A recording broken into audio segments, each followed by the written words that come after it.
Hello everyone, welcome to this video where we're talking about Disney's new streaming service Disney Plus, which is launching in the US on the 12th of November. I'm of course talking about Disney Plus. Disney Plus is a bit like Disney Life but with more stuff in it without other stuff, if that makes any sense. It's focused on TV and film stuff rather than books and music like Disney Life was, so it's more contained but bigger.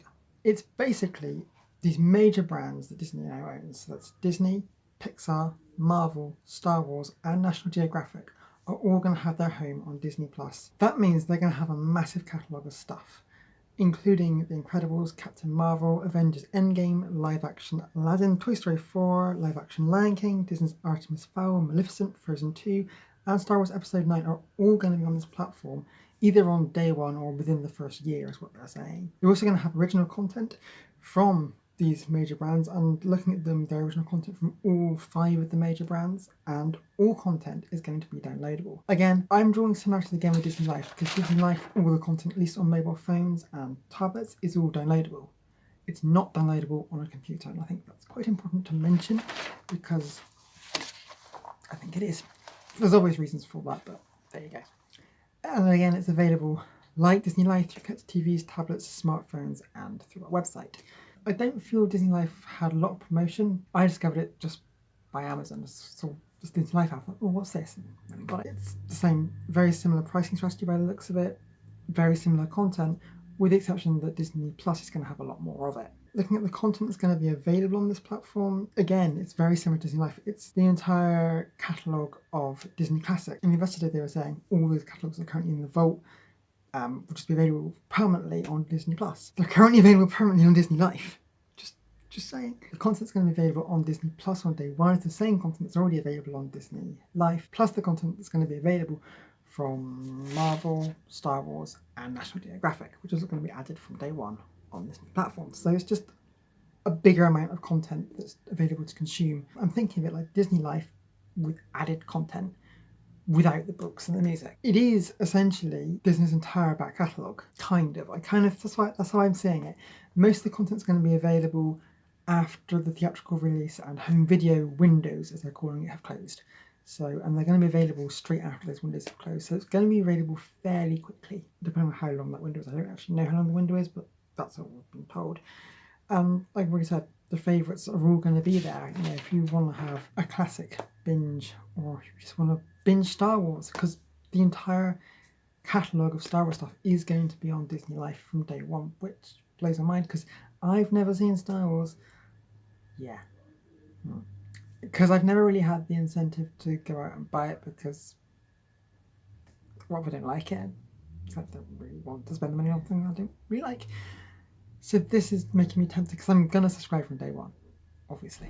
And I'm very curious to see Star Wars for the first time and get an idea of what it's like.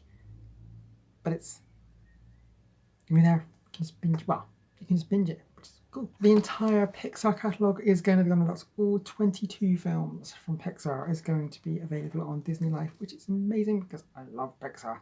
Pixar, they just make some of the most wonderful films, and they're all going to be on Disney Plus.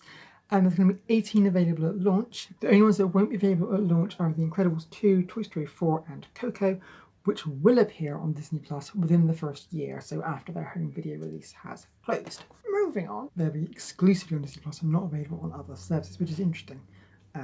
Obviously it means it reduces the availability of content on other platforms. From Marvel, there'll be Captain Marvel, available from day one, but Iron Man 3, Thor and Avengers Endgame are all available on the live actions of Aladdin and Mary Poppins are all on Disney Plus, as well as originals from Disney Channel, including High School Musical, the series. They did try to explain it, and I kind of got confused. I love High School Musical, particularly number 1 and number 2.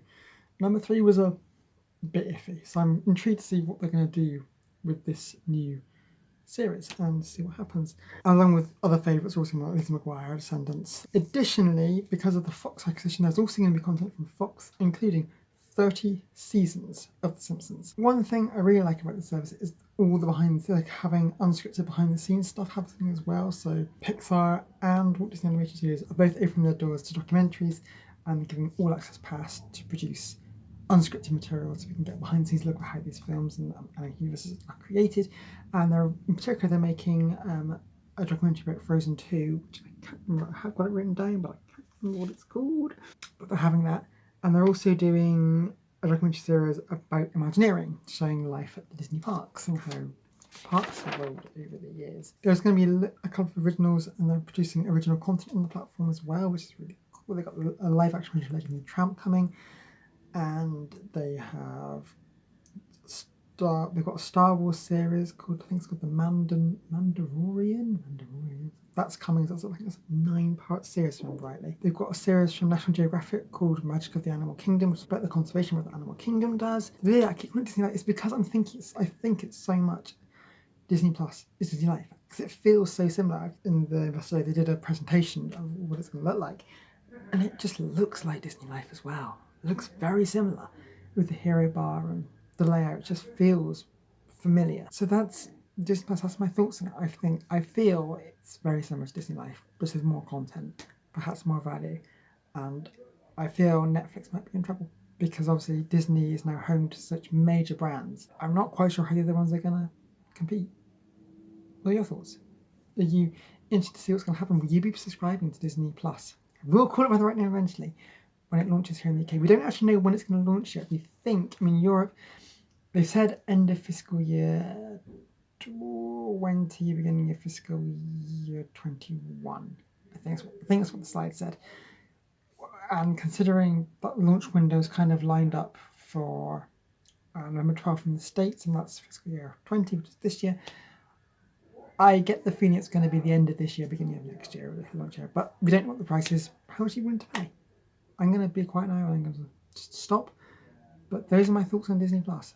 There's a lot of information and a lot of stuff coming. So I'm really excited, and I'll definitely subscribe from day one.